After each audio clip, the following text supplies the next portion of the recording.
All right, I'm back for a part 2 episode, and this is a continuation of me talking about when source players have repeated scenarios come up in their lives, and where I kind of had an epiphany of self-reflection. But I want to touch again on the original reason why I made that episode. I have this pattern of having narcissists in my life. And I don't mean people that just demonstrate some narcissistic behavior. I'm talking about they would be diagnosed. Okay? They have more of the traits than not. Let's put it that way. And I bring it up now because I'm dealing with one. And if you've never had one of these people in your life, they will turn your world upside down. They will bring the drama. They will bring it fast. And you, if you can learn to identify the red flags right off the bat, you can learn to distance yourself much more quickly. Okay? This is if you don't have unresolved childhood issues that you have not dealt with that maybe make you a target for narcissists. They literally will start crazy making. That's what they do. That is what they do. They love to see you squirm. They love to make accusations. They love to make you feel backed into a corner. They love to make you question your sanity. They love to get you emotionally riled up. Okay? All these things. You will know, even if you've never been in a significant position to have a narcissist in your life. If they ever come into your life, A, you know that you've got work to do, but B, if you find yourself having to deal with one on a regular basis because of vocation, because of your job, where you work, for example, it's a good place where you will find them because they're psychopathic in a lot of ways. You will feel off and it won't feel normal. You will think to yourself, dealing with somebody shouldn't be this difficult. And that is exactly it. It shouldn't be that difficult. Okay? So, the pet care company that I work for, it's a small woman-owned company. Okay? And when I look back at when I was first applying for pet care jobs, I remember seeing her help wanted ad and not getting a response. Now, I don't know if that was because of her per se or the person who was reviewing the resumes at the time. But that should have been the natural, that should have been my script, not my script, but that should have been like my source self or the matrix kind of weeding that out for me, you know? However, my friend knew I was looking for pet sitting and house sitting and all of that because I had posted it on Facebook. And my friend is somebody I trust. I've known her for 35 years, give or take. Yeah, 35 years. Since around the time I was 15 years old. So, I trust her. And she knew, this woman that I work for, she knew that she was hiring. And she connected me with her. And then that started my journey into pet care. And right from the beginning, it starts slow. It starts innocuous. It starts very, what's the word that I'm looking for?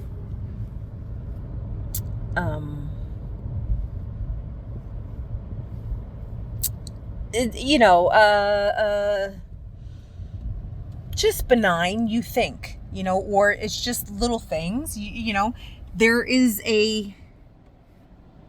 the ability with the narcissist to come across as a person who can appear to have it all together and be a normal person, right? And then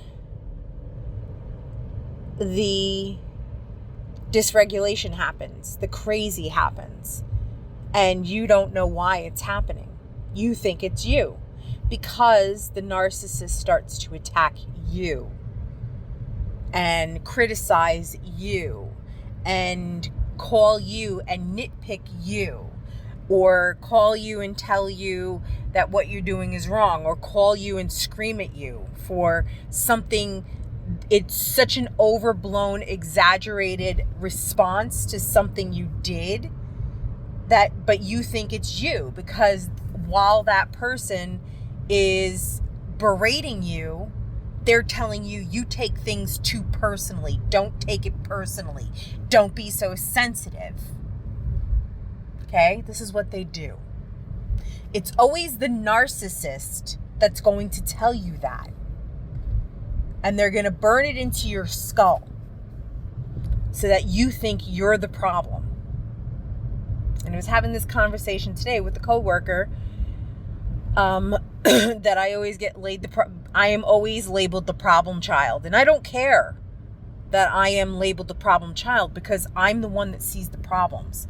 And I know that my tolerance is I will tolerate things. I will tolerate the narcissist.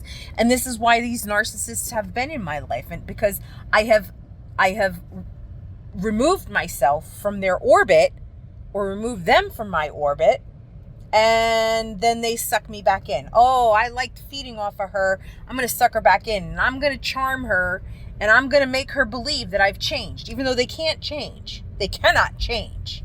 That's a one thing right there.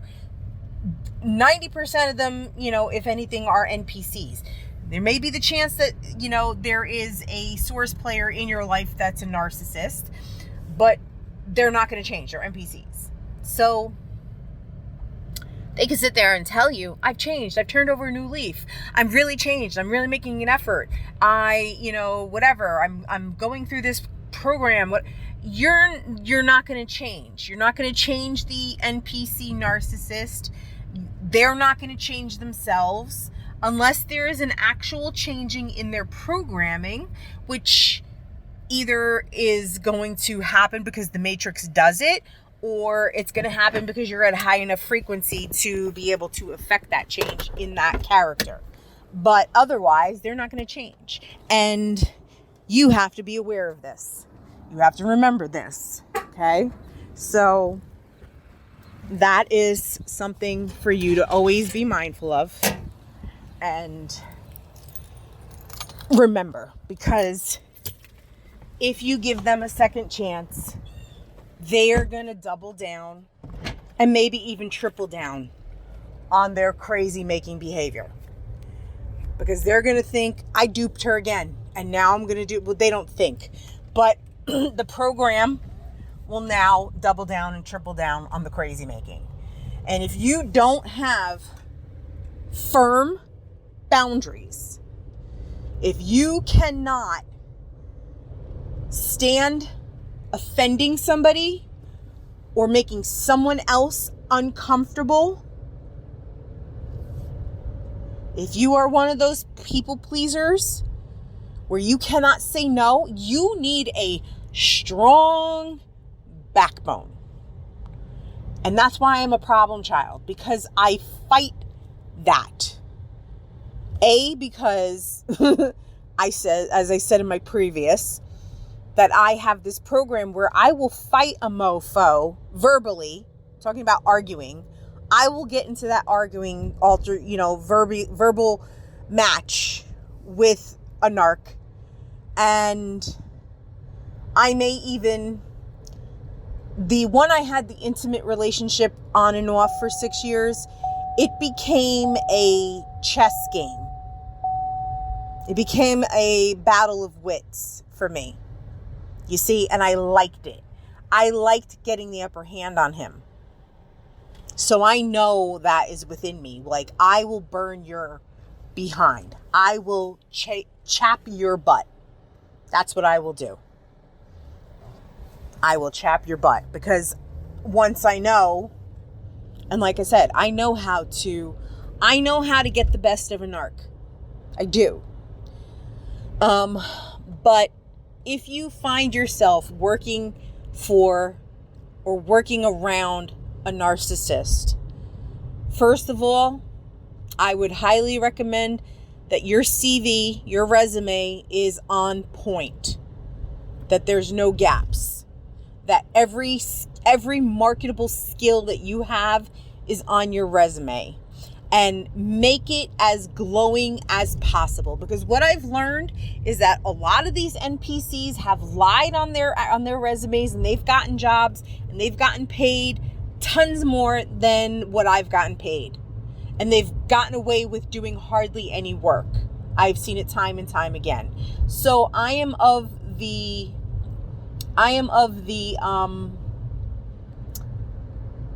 attitude now where I will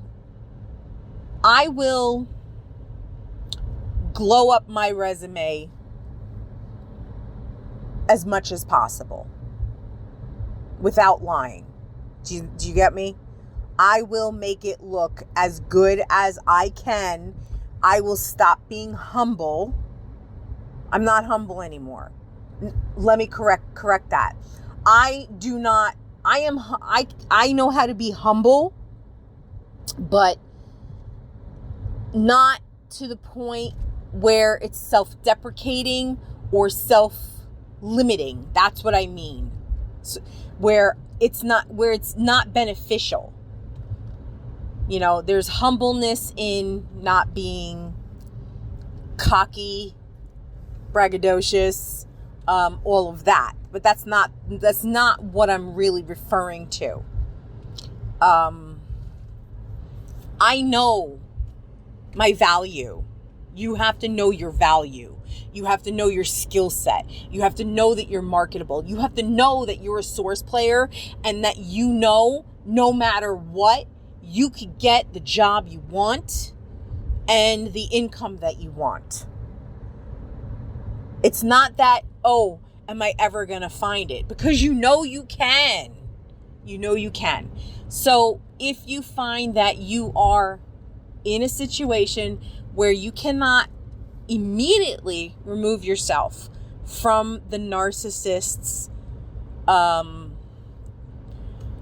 of fire, you know, where you find that they are regularly trying to set you off, make you feel crazy, gaslight you, etc., then you need to formulate an exit plan and do it in a way that is not going to cause further financial stress on you. You know, if you can put the money aside, do whatever it is you need to do to put in place to get things in line so you can leave. You know, that's really it, because they will never stop being what they are, and they will never stop doing what they do. They do not respect boundaries. They really do not respect boundaries. And they are very much do as I say, not as I do. You know, and it's that they have carte blanche to do whatever they want, but don't you dare. You know, my narcissist in my life right now, I'm an independent contractor. She owns a pet care business, and she only has dog walkers as she only classifies them as independent contractors. Yet she wants to verbally beat everybody up. and call people up and tell them what to do. But then she'll tell you, oh, I can't tell people what to do. You know, she's playing both sides of this coin, where she can't technically tell this person, you have to work these days, you have to work, like she can't do that. But she literally cannot tell an independent contractor what to do in any case.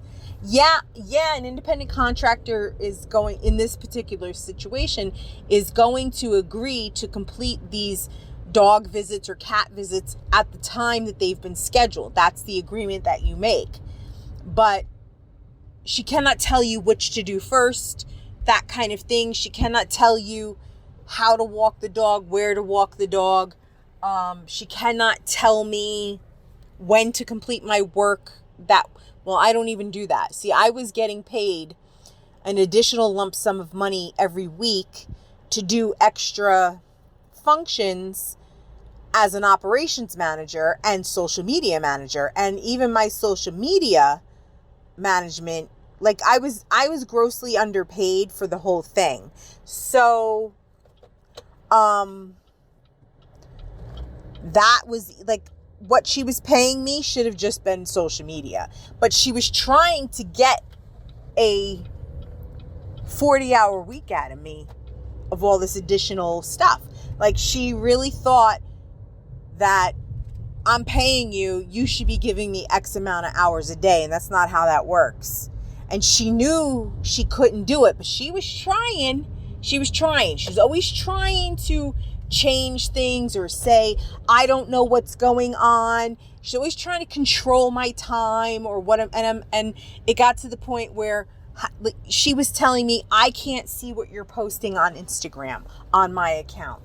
How the F can you not see what I'm posting on your own account? How do you not know? You know, do you see what I'm saying? Like, this kind of crazy BS that honestly infuriates. You see, and that's the thing that a narcissist is very programmed to do. Infuriate you or make you feel less than. But in my case, it infuriates because I knew what she was. And now it is 100% crystallized and solidified that I know exactly what the F she is.